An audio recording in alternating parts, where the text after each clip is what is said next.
West Indies versus Australia, 1999. The hosts are in turmoil. They've been hammered 5-0 by South Africa at home, and they've lost the first test against Steve Waugh's visitors in humiliating fashion, bowled out for 51 in a 312-run defeat.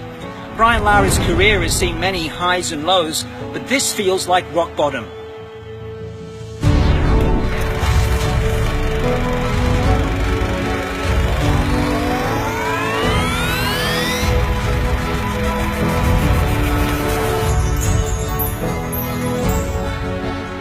People tend to forget, looking at that series, how far gone Lara was when he began it.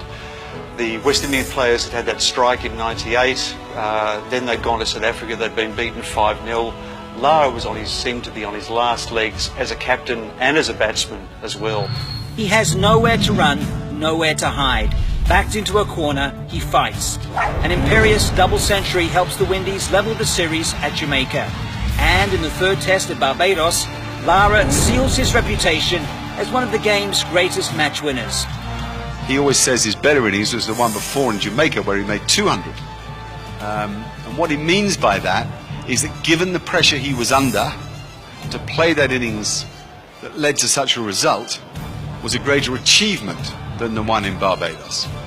But the greater batting performance, the purity of the innings, it was absolutely perfect.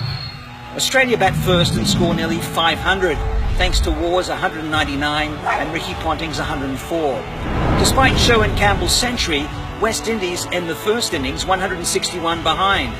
A fifer for Courtney Walsh sees Australia's second innings fold up for 146, leaving the Windies to get 308 against arguably the best bowling attack in the world at the time. From that position, you would simply have backed the Australian attack, which was as good as any that we've ever put into the field. McGrath, Gillespie, Warne to do the business. And they would have if it hadn't been for Lara, who just came in and played with this amazing sense of his own destiny. West Indies are 78 for 3 when Lara walks in, and this soon becomes 105 for 5. Australia are on top, but Lara is in the mood. People talk a lot about Brian's flair, the high backlift, the exaggerated moves, the flex in the legs, but just the purity of the strike, the accuracy, the precision. It was like Brian went to the wicket and didn't study where the fielders were, he studied where the gaps were. Lara goes from 50 to 100 off just 51 deliveries. At the other end, Jimmy Adams bats nearly 3 hours for his 38. Just before tea, disaster strikes. Or rather, Glenn McGrath does. 3 times, only Lara stands between Australia and victory. Day 5 tea. West Indies need 54 runs to win, with 2 wickets remaining. The way he shepherded the late order batsman, the way he manoeuvred the ball, the way Australia would move a fielder 2 yards and he'd place it 2 yards wide of him, move the fielder back, and he just toyed with them. The control of his bat, the control of his mind, the control of the opposition, and the control of his partner, who as the innings went on became less and less gifted, was just extraordinary. As expected, there's late drama. With 7 runs to win, Lara edges one from Gillespie. Ian Healy dives to his left, but can't hold on. With 6 to win, Ambrose departs and in walks Courtney Walsh, the most number 11 of number 11s. The best batsman in the world and the worst batsman in the world try and defend the Australians off.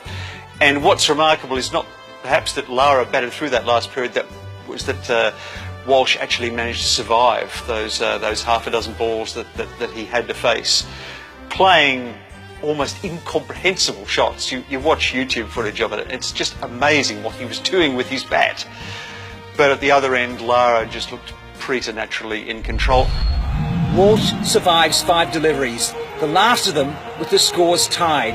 Lara can now apply the finishing touch to his masterpiece. I can still remember that last cover drive of Lara's to go to 153, where he absolutely pins the ears back and smashes Gillespie away, and the sense of vindication that he brought to that final celebration.